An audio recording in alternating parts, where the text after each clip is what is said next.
Thank you for tuning in to the Victory is Greater Than the Struggle, an ex-lesbian podcast with myself. I'm your host, Jessica Newsom-Potts. So I wanted to talk to you guys today about waiting on the blessings of God. I know in my life I struggled with waiting on the blessings of God. After I started to just really seriously follow God, walked away from the homosexual lifestyle, walked away from the woman who I thought I was going to spend the rest of my life with, walked away from the people who were toxic, the people that pulled me closer to the world and further away from God. When I walked away from all those people, I felt alone, right? Many of us walking with God, we feel alone half the time. We don't have that community that was so close to us where we just hung out, laughed all the time, partied, drank, whatever the case was. That feeling of security that we really felt as though like that was family, that was home, right? When we walk with God, more times than not, we spend many a season, right, by ourselves. We spend many a season with maybe just one or two people around us in close proximity.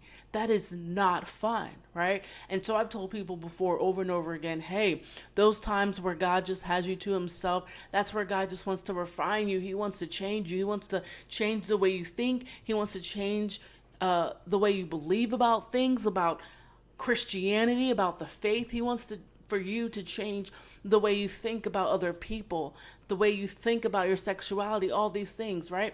And so we are in this season of loneliness or just feeling a lack. And then at the same time, we are believing God for something, right? I know that I was believing God heavily to get married and to have children. And I'm just like, man, God, I want this more than anything else. I want this. And I believed it. Not only did I believe it, it wasn't just something I just wanted. I felt it in my heart to a degree, if that makes sense.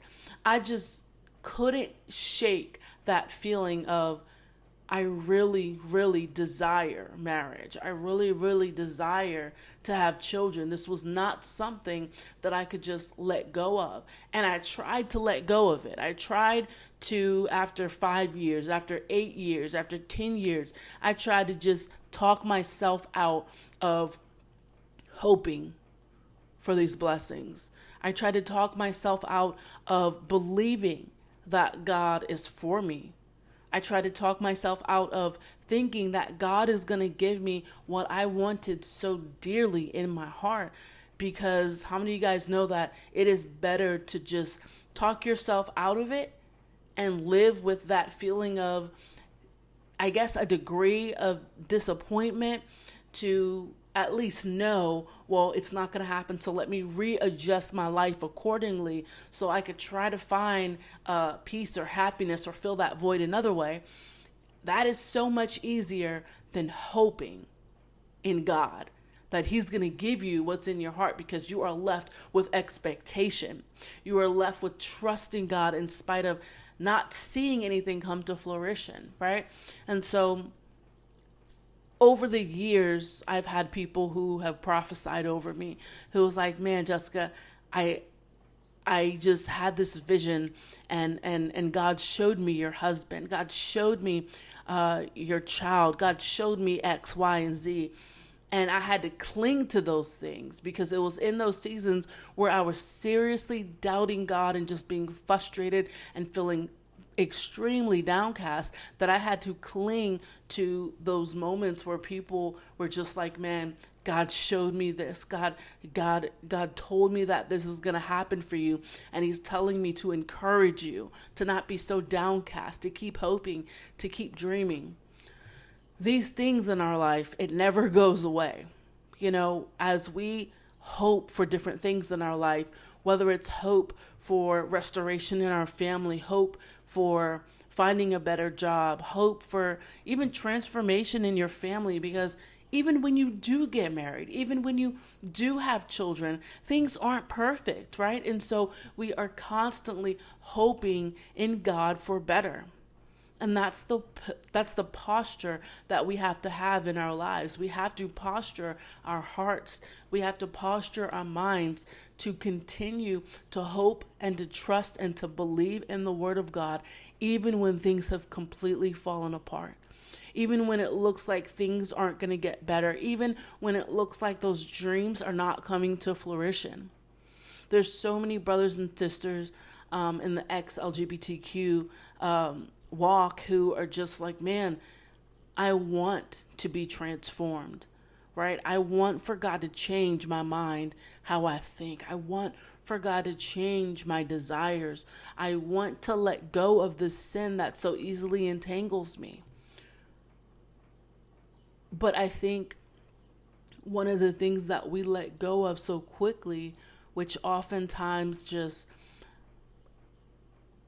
allows for not just doubt to come in, but for us to allow the enemy to take that blessing away, is for us to no longer hope and trust in God.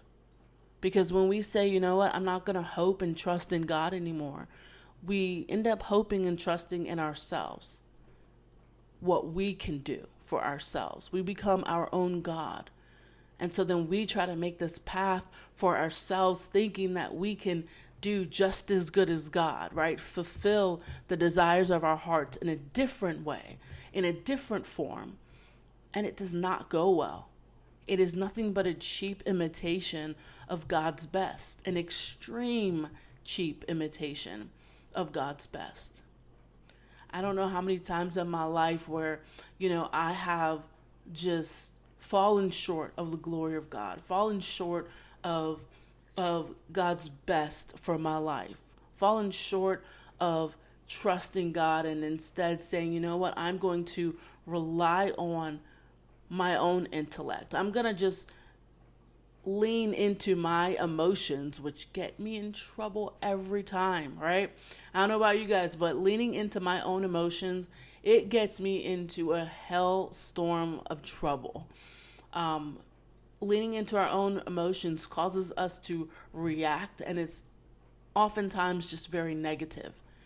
Reacting negative to people, lashing out, destroying relationships, causing undue burden and chaos. And that's not something that we want for our life. And so we have to say, you know what? I'm going to pull back from what I see. I'm going to pull back from what I believe in my mind is true. And I'm going to rely on God. I'm going to trust in His word. I'm going to lean into His word. I'm going to lean into the understanding of God, and I'm going to trust Him, and I'm going to trust that He knows what is best for my life, that He knows better than I do how to fix these issues in my life, how to undo the webs that I've caused or allowed to come into my life. And so I just wanted to encourage you guys with just trusting in God. Don't stop believing better for your life. Don't stop dreaming. Don't stop hoping. God can do the impossible only if we let Him. So it's our choice to say, okay, God, I'll follow you, or I'll follow the world. I'll follow myself. I'll follow the enemy. Because there's one path that leads to greatness, and it's following God at every corner. I hope you guys enjoyed that. I love you guys to the moon and back. All right. Thank you for tuning in so much. Thank you for tuning into The Victory is Greater Than the Struggle. This is an ex-lesbian podcast. I love you guys, and I'll see you guys soon.